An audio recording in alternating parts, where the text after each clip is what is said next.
Well, Operation Paper Removal continues. Today marks the end of 2 full weeks that I've been waging war on my office. I have shredded, filed, and thrown away enough paper to literally feel guilty about the trees that perished on my behalf. Some of the papers were necessary at one time. Business records from my house, my car, student loans, paperwork from old jobs. But why I chose to keep these things past their usefulness? I don't know.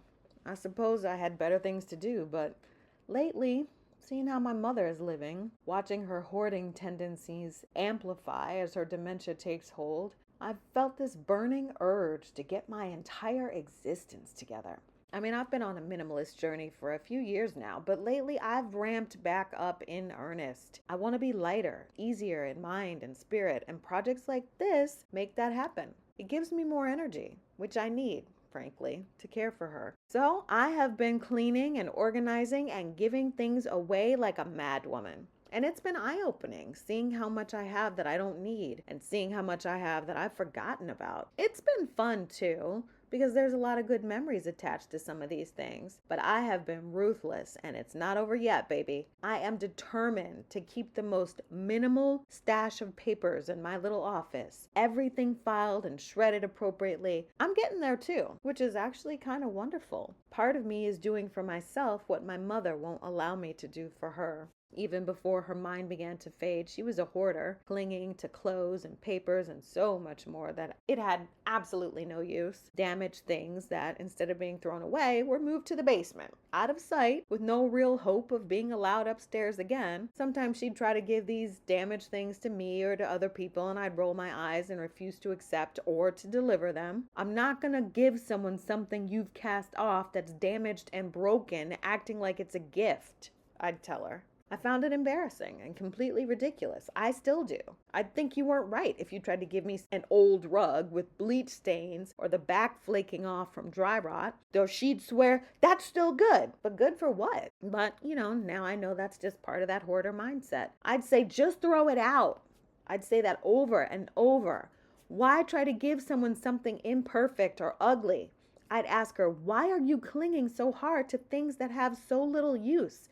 Things that just take up space, gather dust, and catch your shins when you're trying to squeeze by. Now I realize not even the tax man holds on to papers past 7 years. And let's not forget the ubiquity of digital payment systems, which makes so much of the paper we once clung to just in case completely useless. Because now we can access everything online with just a few clicks of a button.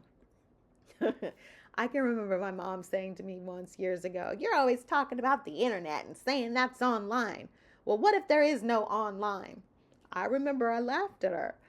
If there's no online, I told her, trust and believe these papers will be among the least useful things that we have to worry about.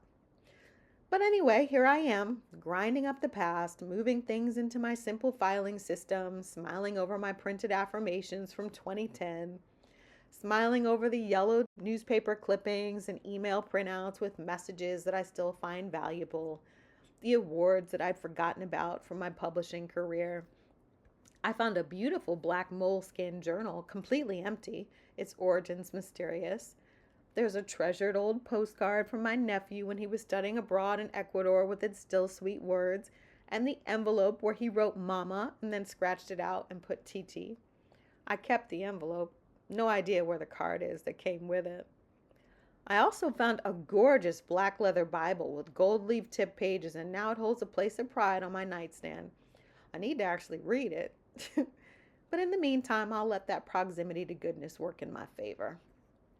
It's wild to me that I've forgotten these things, all of them covered in a fine layer of dust. But the feelings associated with them, with these old times and old milestones, are still very warm and bright. I found one email printout from someone I no longer associate with. Our relationship ended poorly, but I smiled as I read her words to me. I must have been in my 20s when she sent this little primer to me. Make you your entire focus, it reads. Develop the following senses: your look, your dress, your smell, your feel. Now, after completing the above, then focus on others, she instructed. Best regards, your selfish, high-maintenance, overly influential witch of a person. It was good advice, advice I find myself sharing now on Treatmebetta. At first, once I got into it and I realized how much I had to do to get the outcome that I wanted, I felt guilty that this project was taking so long, but I am seriously over that. I'm happy now to spend this time to do this right, because with every bit of the past that I remove, I feel lighter, more together, and more at ease. It's as if by removing these useless things and finding a home for the bits I choose to keep, I'm showing gratitude for the work and time I spent acquiring these bits of my life. And gratitude, it's critical for a life well lived.